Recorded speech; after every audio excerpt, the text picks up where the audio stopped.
How's it going, guys? Welcome back to the channel and welcome to a new video. So today is a very exciting day on the channel. We picked up a new project for the winter. We picked up a 2018 Dodge Challenger Hellcat Widebody from Copart. It's got some pretty extensive front and rear end damage. It's just about here. It's coming in on the transport truck momentarily. So let's take a walk outside and receive it off the truck, bring it in, and show you the damages.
now that we got the front end of the Hellcat taken apart and we took it out, turned it back around, it is now time to move on to the rear end of the vehicle, where we can see we have some pretty extensive damage in the right quarter panel here. Quarters smoked, rear bumpers obviously very damaged, and we got some rear body and floor pan damage down here that we can see if we go into the trunk. The corner of the lower floor pan here where the fuse box mounts is pushed in this way, and the rear body is actually kinked a little bit right here from this impact, so the trunk striker actually does not line up properly.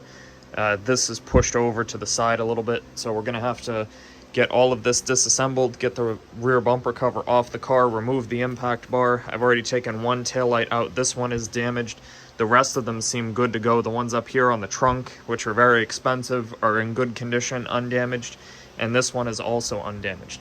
So we're going to go ahead and get all of this trim and bumper stuff off of the vehicle, and then we're going to be able to further inspect what damage we're dealing with back here once we get that out of the way, and then we'll go underneath and see what other damage we're going to be dealing with down there.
Got the car up in the air. You can see that we have a little bit of damage here to the fuel tank. This was caused by the forklifts at Copart. When they were loading it, they slid under and broke the gas tank there, so we're going to have to change the tank.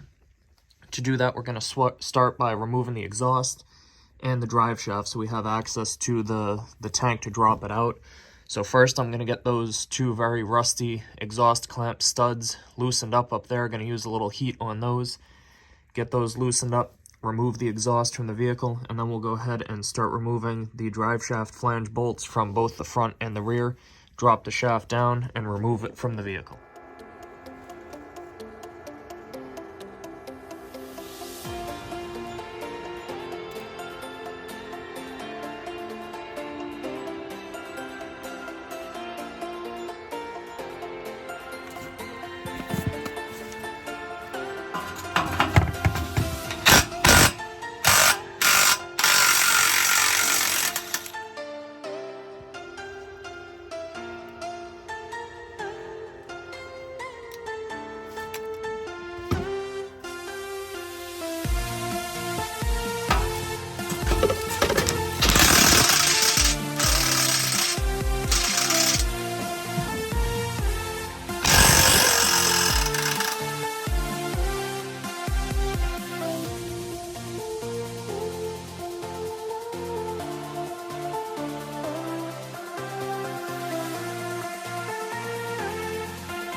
We got the old differential out of the car, and we have to replace this one because the cooling fins in the bottom of the housing is actually cracked and broken off.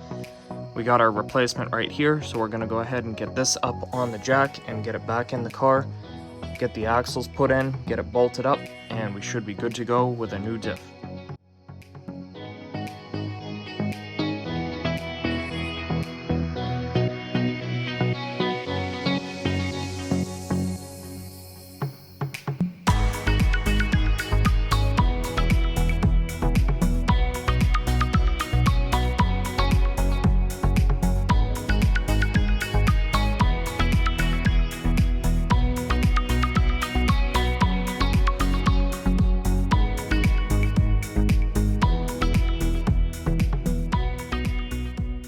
Have the differential bolted back into the car, we're going to take the drive shaft and reinstall it.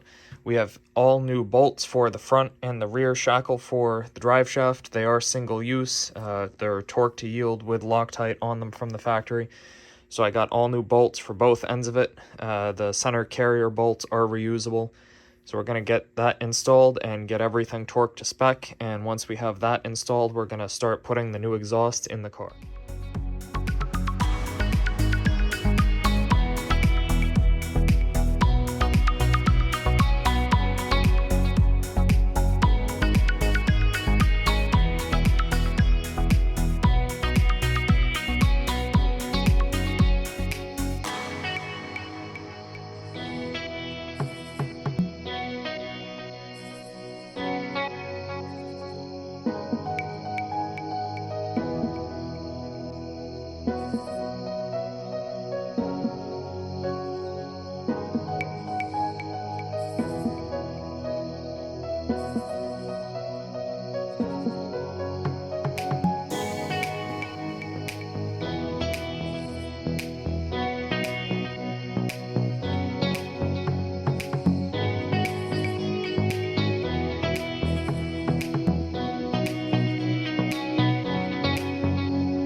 Got the exhaust here, got the drive shaft all set. It is ready and time to put up the exhaust, get it bolted into the car, and get the actuators wired up.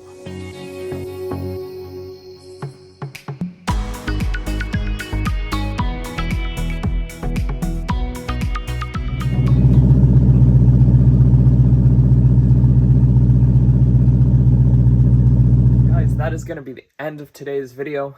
The content that you saw in that video spanned a few weeks worth of work.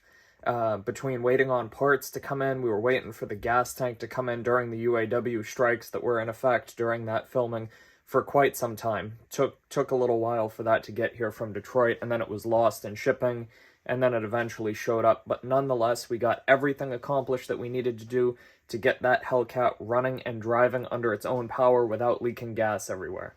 We got the new radiator installed just temporarily so it can run without overheating or anything bad happening to the engine. Got that gas tank put in, got the new lines run and everything, and we got the new exhaust and rear differential installed. So that thing is basically ready to move around on its own, as you saw. It sounds great after the new exhaust went on, no crazy noises from the broken exhaust that was on it when it came in. Now the next steps for the project, I have to get my own title in my name, so Chrysler allows me to order parts for this car where there are some pieces that are on order restriction since it is a wide-body car. They don't want people duplicating it, kind of like the Demon back in the day when that was out and about. You know, you still can't order parts for it unless you're a Demon owner. This car is the same way. You can't order the fender flares or the quarter panel or the fender or whatnot that you need that's specific to the wide-body car until you can prove to Chrysler that you own the car. So I'm going to work on getting my title for the vehicle, and once I do that, I can start ordering more cosmetic parts for it, and in the meantime, we're going to get it over to the shop and get it on the frame machine, try to pull those rails back into their initial spot before we go and replace them, because we can't do any sectioning on those rails as the mount points for the front suspension are forward of where the actual kink is. So if it was before where the suspension is mounted, we could do a section per Chrysler's repair procedure, but because they are bent behind where the subframe mounts, we have to cut them from the firewall and replace them completely as a unit. So I'm going to get parts going for that, and you'll have to tune in and follow the rest of the build. But as always, you guys, if you have any questions, comments, anything to say about the video or about the project, please feel free to drop anything you want to say down in the comments below. Like the video, subscribe to the channel so you won't miss the rest of this project coming to life and seeing this thing drive down the road once again. As always, you guys, thank you so much for watching, and have an awesome day.